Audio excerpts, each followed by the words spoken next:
दर्जेदार आणि परवडणारे उपचार ही फक्त गरज नाही तर सुरक्षित आयुष्याची हमी आहे।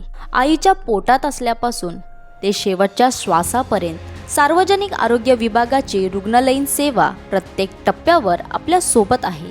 प्रसूतीपूर्व तपासणी, सुरक्षित प्रसूती, नवजात अर्भकांची काळजी, बालकांचे लसीकरण, किशोरवयीन आरोग्य, कुटुंब नियोजन आणि सामान्य आजारांची बाह्य रुग्ण सेवा, संसर्गजन्य व असंसर्गजन्य आजारांची तपासणी, मानसिक आरोग्य सेवा, डोळे, कान, नाक, घसा, दंत उपचार, आपत्कालीन सेवा, शस्त्रक्रिया, ICU, dialysis, CT scan, sonography, जळीत कक्ष या सर्व सुविधा आपल्या जवळच्या सरकारी रुग्णालयात उपलब्ध आहेत। कारण निरोगी नागरिक हाच सक्षम महाराष्ट्राचा पाया आहे। इतकेच नाही तर मानसिक ताण असल्यास टेलिमानस हेल्पलाईन 1441 वर संपर्क करा। आपल्या आशा सेविका, आरोग्य सेविका किंवा जवळच्या आरोग्य केंद्राशी बोला। अधिक माहितीसाठी 104 किंवा 102 या हेल्पलाईन नंबरवर कॉल करा। कारण आपले आरोग्य हीच आमची जबाबदारी आहे।